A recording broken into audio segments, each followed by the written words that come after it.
Friends, you are watching Big Bhaijan YouTube channel. গ্রাম বাংলার এক পাহাড়ি কোণে অবস্থিত ছোট্ট অথচ অপূর্ব সুন্দর গ্রাম শ্যামলপুর। চারদিক জুড়ে উঁচু উঁচু দেবদারু আর দুলতে থাকা নারকেল গাছ, যেন তারা আকাশের সঙ্গে প্রতিদিনই কথা বলে। গ্রামের পাদদেশে আঁকাবাঁকা নদীগুলো বয়ে চলেছে, যেন কোনো প্রাচীন রহস্যের গল্প ছড়িয়ে দিচ্ছে চারপাশে। এই শান্ত অথচ রহস্যময় গ্রামেই বাস করে এক গরিব কাঠুরে সাদিক। তার বাড়িটি পাহাড়ের ঢালে তৈরি, খড়ের ছাউনি আর পাথরের দেয়াল দিয়ে গাঁথা ছোট্ট একটি ঝুপড়ি। বৃষ্টি নামলে চারদিক ঢেকে যায় সাদা কুয়াশার চাদরে, বাতাসে ভেসে আসে ভেজা মাটির গন্ধ। ছাদের ফাঁক দিয়ে টুপটাপ বৃষ্টির পানি পড়ে, আর সেই শব্দগুলো যেন জীবনের গান গেয়ে ওঠে, কখনো দুঃখের, কখনো আশার। বৃষ্টি এলে পাথরগুলো পিচ্ছিল হয়ে যায়, আর ঠান্ডা এমন পড়ে যে ঘরের বাইরে পা বাড়ানোই দুঃসাধ্য। কিন্তু এই কঠিন পাথরগুলোই সাদিকের জীবনে পরীক্ষা হয়ে উঠেছিল। সাদিকের শৈশবও ছিল তেমনই কঠিন। দারিদ্র্য আর কষ্টের মধ্যে বড় হয়েছে সে। তার বাবাও ছিলেন কাঠুরে, একজন পরিশ্রমী সৎ মানুষ। কিন্তু ভাগ্যের নির্মম পরিহাসে যখন সাদিকের বয়স মাত্র 9 বছর, তখনই বাবার মৃত্যু হয়। মা সীমাহীন কষ্টে তাকে মানুষ করেছিলেন। প্রতিটি দিন ছিল সংগ্রামের। পড়াশুনো করার সুযোগ সে পায়নি, কিন্তু পরিশ্রম ছিল তার জীবনের মূল শক্তি। এখন সেই সাদিক বড় হয়েছে, সংসার করেছে। তার স্ত্রী সুলেখা আর 2 সন্তান, সাগর ও সাবিনা। তারা সবাই মিলে সেই পাহাড়ি গ্রামের কোলেই গড়ে তুলেছে ছোট্ট এক আশ্রয়, যেখানে সুখ দুঃখ মিশে আছে এক সুরে। শ্যামলপুরে বৃষ্টির মৌসুম এলেই গ্রাম যেন নতুন রূপে সেজে উঠত। চারিদিকে সবুজ গাছগাছালি, মাঠে পানির ঝিলিক, নদীগুলি কুলকুল করে গান গাইত, যেন প্রকৃতির নিজেরই কোনো উৎসব চলছে। গ্রামের মানুষদের মুখেও ফুটে উঠত আনন্দের হাসি। তাদের মনে জাগত নতুন আশার আলো। হয়তো এই বছর নিশ্চয়ই ফসল ভালো হবে। কিন্তু সকলের আনন্দের মাঝেও একজন মানুষের মন ভারী হয়ে থাকত, সাদিকের। কারণ এই বৃষ্টি তার জীবনে উৎসব নয়, বরং পরীক্ষা। বৃষ্টিতে পাহাড়ি পথগুলো পিচ্ছিল হয়ে যেত। কাঠ কাটার জায়গায় পৌঁছনো এক প্রকার যুদ্ধের মতো ছিল। বাড়ির দেয়ালগুলো আর্দ্রতায় ভিজে উঠত, খড়ের ছাদ ফোঁটা ফোঁটা পানি ঝরিয়ে সুর তুলত, যেন দরিদ্রের সুর। আর সাদিকের 2 সন্তান, সাগর আর সাবিনা, প্রায়ই ঠান্ডায় সর্দি ও কাশিতে ভুগত। তবুও সাদিক থেমে থাকত না। প্রতিদিন সকালে তার একটাই লক্ষ্য, পরিবারের মুখে খাবার তুলে দেওয়া। সেদিন সকাল থেকেই আকাশ কালো মেঘে ঢেকেছিল, ঠান্ডা বাতাস বইছিল, গাছের পাতাগুলো তীব্র শব্দে নড়ছিল। সুলেখা বারান্দায় দাঁড়িয়ে উদ্বিগ্ন চোখে আকাশের দিকে তাকিয়েছিল। সেই সময় সাদিক কুড়াল হাতে এসে বলল, আজ যেতেই হবে সুলেখা। যদি কাঠ না কাটি তাহলে ঘরে চাল ডাল আসবে কোথা থেকে? প্রায় সবই শেষ হয়ে গেছে। রাস্তা যতই পিচ্ছিল হোক, বিপদ যতই থাকুক, এটা আমার দায়িত্ব। সুলেখা কাঁপা গলায় বলল, শোনো না, আজ রাস্তা খুবই বিপজ্জনক। একটুও হোঁচট খেলেই বড় দুর্ঘটনা হতে পারে।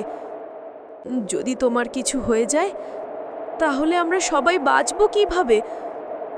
যেতেই যদি হয় সাবধানে যেও। সেই সময় দরজার পাশে দাঁড়িয়েছিল সাবিনা আর সাগর। সাবিনা বলল, বাবা, তাড়াতাড়ি ফিরে এসো। আমরা আগুন জ্বালিয়ে রাখবো যাতে ঘরটা গরম থাকে, কিন্তু তোমাকে ছাড়া এই আগুনটাও যেন অসম্পূর্ণ লাগবে। সাদিক হেসে তাদের বলল, আমার সোনা, আমি তাড়াতাড়ি ফিরে আসব। শুধু দোয়া করো আজকের দিনটা ভালো কাটুক। তারপর কুড়াল হাতে তুলে সে বেরিয়ে পড়ল পাহাড়ের পথে। চারিদিকে কুয়াশা নেমে এসেছে, বাতাসে ভিজে মাটির গন্ধ আর দূরে বজ্রের গর্জন, যেন প্রকৃতি নিজেই কোনো রহস্যের ইঙ্গিত দিচ্ছে। জঙ্গলে পৌঁছাতে সাদিককে পাহাড়ি রাস্তা দিয়ে যেতে হতো। পথে ঠান্ডা পাথরের ওপর জমা শ্যাওলা থেকে পা বারবার পিছলাতো। বৃষ্টির ফোঁটা তার চোখে পড়ত, কিন্তু তার সংকল্প দৃঢ় ছিল। হাঁটতে হাঁটতে সে জঙ্গলের একটি জায়গায় পৌঁছালো। সাদিক মনে মনে ভাবছে, আজ আমাকে দারিদ্র্যই বাধ্য করেছে এত ঠান্ডা আর বৃষ্টিতে বাড়ি থেকে বের হতে। কিন্তু আল্লাহ আমায় সাহায্য করেছেন, আমার সাথে আছেন। আজ জঙ্গলে পড়ে থাকা এত সব কাঠ অতি সহজেই পেয়ে গেলাম। যদি এভাবেই আমার সারা জীবন সহজ হতো, কতই না ভালো হতো। হঠাৎই একজন ধনী লোক সেখানে এসে উপস্থিত হলো, যার নাম আসগার, যে প্রায়ই গ্রামের গরিবদের ওপর প্রভাব খাটাতো। সে উঁচু গলায় বলল, অরে সাদিক, তুই এটা কি করছিস? দিনরাত পরিশ্রমের ভান করিস আর আড়ালে চুরি করছিস। এই কাঠ তোর নয়, আমার জমি থেকে কাটা হয়েছে। ভাবলিও কিভাবে যে তুই আমার চোখ এড়িয়ে যাবি? পরিশ্রম করে রোজগার করা কি তুই শিখিসনি, নাকি শুধু চুরি করে পেট ভরানোই শিখেছিস? এখন বল, আমার জমি থেকে নির্লজ্জভাবে কাঠ কেন কেটে নিয়ে যাচ্ছিস? দাদা, আপনি ভুল বুঝছেন। আমি সব সময় গ্রামের নিয়ম অনুযায়ী জঙ্গল থেকে কাঠ কাটি। যতটুকু অংশ মাটিতে ভেঙে পড়েছে শুধু তাই নিয়েছি, তার বেশি কখনো নিইনি। আমি গরিব বটে, কিন্তু চোর নয়। পেটের আগুন নেভানোর জন্য ঘাম ঝরাতে জানি, কারো হক ছিনিয়ে নিতে নয়। আপনি চাইলে গ্রামের বয়োজ্যেষ্ঠদের জিজ্ঞেস করুন, আমার সত্য সামনে এসে যাবে। চুপ কর সাদিক, আমাকে আর বোকা বানাস নে। তোদের সবার চোখ সব সময় আমার জমির ওপর থাকে, আর তুই তো প্রায় সুযোগ খোঁজিস। তোর এই মিষ্টি কথাগুলো আমার মন ভোলানোর জন্য বলছিস। আমি জানি তুই চুরি করছিস। এখন তুই মানিস আর না মানিস, আমি পঞ্চায়েতে তোর শিকায়েত করব। সেখানেই তোর ইমানদারির আসল সত্যি বেরিয়ে আসবে। চল, এখন তুই আর বাঁচতে পারবি না। কয়েক মুহূর্তের মধ্যেই বিষয়টি পঞ্চায়েতে পৌঁছে গেল। সম্মানীয় পঞ্চায়েত প্রধান, এই লোকটা গরিবীর কান্নাকাটি করে বটে, কিন্তু চুরি করতে ওস্তাদ। আমি নিজে ওকে আমারই জমিতে কাঠ কাটতে ধরেছি। যখন আমি বাধা দিলাম তখনও মানতে চায় না, সে চুরি করছে। কিন্তু সত্যি এই যে আমার পরিশ্রম ও জমির হক ও ছিনিয়ে নিয়েছে। এর কারণে আমার অনেক ক্ষতি হয়েছে। কাঠগুলো ভিজে নষ্ট হয়ে গেছে এবং আমার অনেক দিনের পরিশ্রমও নষ্ট হয়েছে।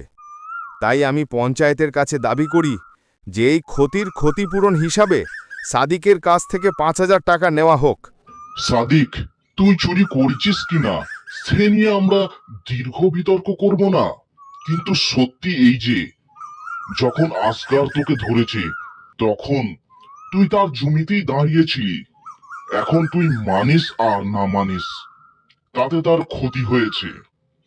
আসগারের কথা ও তার দাবি আমাদের সঠিক লাগছে, তাই পঞ্চায়েতের সিদ্ধান্ত হলো ৫,০০০ টাকা ক্ষতিপূরণ হিসাবে দিবি। এটাই ন্যায় আর এটাই নিয়ম। পঞ্চায়েতের আদেশ সবাইকে মানতে হবে। সম্মানীয় পঞ্চায়েত প্রধান, আপনারা সবাই আমার বড়। আমি আপনাদের সামনে মিথ্যা বলবো না। আমি কোনো চুরি করিনি। আমি তো গ্রামের নিয়ম অনুসারেই কাঠ কাটি এবং কখনো কারো জমিতে হাত দিইনি। আসগরদার কথা মিথ্যা। আমার কাছে ৫,০০০ টাকা কোথা থেকে আসবে? আমার বাচ্চাদের তো দুবেলা দুমুঠো খাবার জোগানো অসম্ভব হয়ে পড়ে। দয়া করে আমার সত্যি কথাটা বুঝুন, আমি নির্দোষ। এই সব কথা শুনে সাদিকের মুখ সাদা হয়ে গেল, তার মনে ঝড় বয়ে গেল।